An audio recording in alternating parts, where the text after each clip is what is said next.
원내대표는 어제 법사위와 운영위를 여야가 1년씩 번갈아 맡자는 황당한 제안을 했습니다.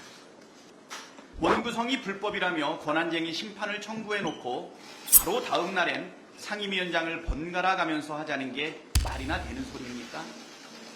국민의힘의 제안이 진정성을 가지려면 어제 간담회에서도 말씀드린 것처럼 세 가지 전제 조건이 충족되어야 합니다. 첫째, 윤석열 대통령은 앞으로 1년간 국회법 절차에 따라 통과한 법률안에 대해 거부권을 행사하지 말 것. 대한민국 의류, 식품, 주거와 관련한 의식주 물가가 경제협력개발기구 회원국 평균보다 60%나 높다는 보도를 봤습니다.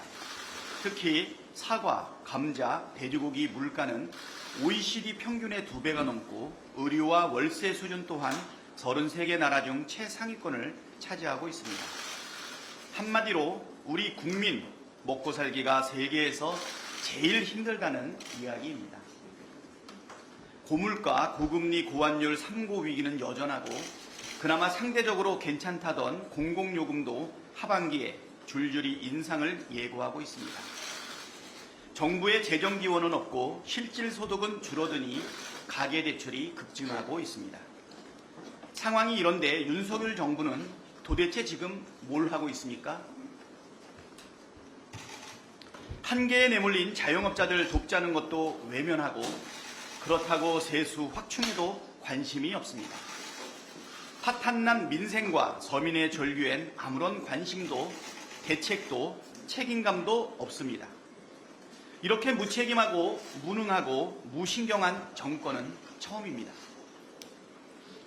국회라도 두 발 걷어붙이고 나서야 하지만 집권 여당인 국민의힘은 국회 밖에서 불법 파업 중입니다.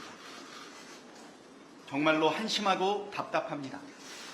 말로만 민생 살리겠다고 하지 말고 민생을 살리기 위해 일하십시오. 더 나은 대책이 없으면 민주당 안을 받으십시오.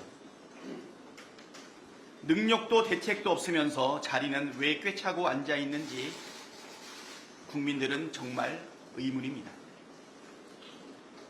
폭망일보 직전의 민생, 의사협회의 집단 휴진, 동해 유전개발 의혹, 남북 간 긴장 고조, 한반도를 둘러싼 급변하는 국제 정세 등 대한민국은 지금 총체적 비상 상황입니다. 이 비상한 상황에 여당은 일하기 싫다며 사실상 파업 중입니다. 국정 운영에 막중한 책임이 있는 집권 여당이 이래도 되는 것입니까?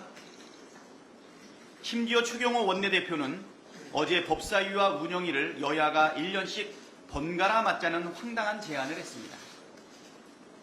원구성이 불법이라며 권한쟁의 심판을 청구해놓고 바로 다음 날엔 상임위원장을 번갈아 가면서 하자는 게 말이나 되는 소리입니까? 이러다가 대통령도 1년씩 돌아가면서 하자고 하겠습니다. 그럴 거면 선거는 왜 합니까? 총선 민심은 야당이 중심이 되어 윤석열 정권 2년의 실정을 바로 잡으라는 것입니다.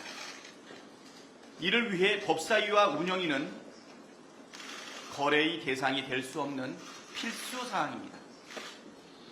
신뢰가 형성되지 않은 협상은 모래성처럼 언제든 쉽게 허물어지게 마련입니다.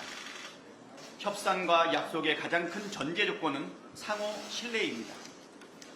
아직 대통령이 총선 민심을 거부하고 있고 국민의힘도 용산 눈치만 보면서 총선 민심을 외면하고 있는데 우리 사이에 신뢰가 생길 리가 없습니다. 국민의힘의 제안이 진정성을 가지려면 어제 간담회에서도 말씀드린 것처럼 세 가지 전제 조건이 충족되어야 합니다. 첫째, 윤석열 대통령은 앞으로 1년간 국회법 절차에 따라 통과한 법률안에 대해 거부권을 행사하지 말 것. 둘째, 국민의힘은 국회 운영에 적극 협조할 것. 셋째, 행정부의 부당한 입법권 침해에 대해 국민의힘도 입법부의 일원으로서 적극 항의하고 맞설 것이 그것입니다. 향후 1년 동안 윤석열 대통령과 국민의힘이 이런 조건을 지키면서 행동과 실천으로 진정성을 보여준다면 추경호 대표의 제안을 검토할 용의가 있음을 다시 한번 말씀드립니다. 거듭 말씀드리지만 신뢰는 말이 아니라 행동으로 쌓는 것입니다. 우원식 국회의장님께서 이번 주말까지 원구성 협상을 끝내달라고 여야에 최종 통지했습니다. 더불어민주당은 하루라도 속히 원구성을 마무리 짓자는 입장인 변함이 없지만 원활한 국회 운영을 위한 국회의장의 입장과 결정을 존중합니다. 이제 국민의힘만 결심하면 됩니다. 국회법 무시하는 권한쟁의 심판 청구 취소하고 국회로 돌아오면 됩니다. 진심으로 원구성 의지가 있다면 오늘이라도 국민의힘 목 국회 부의장 후보 뽑고 상임위 위원 선임안부터 제출하십시오. 상임위 선임안도 내지 않고 국회 부의장 후보도 뽑지 않으면 국회 정상화를 위한 의지를 어디에서 찾아야 합니까? 더 이상 꼼수로 국회 파행시키면서 우리 국민 우롱하지 말고 국민께서 시키시는 일을 해야 합니다. 국민의힘은 야당이 아니라 집권 여당이라는 사실을 잊지 마시기 바랍니다. 집권 여당이 국회를 떠나 장애에서 전전하는 나라가 세상 천지에 어디 있습니까? 어서 국회로 돌아오십시오. 이것이 국민의 최후 통첩입니다. 이상입니다.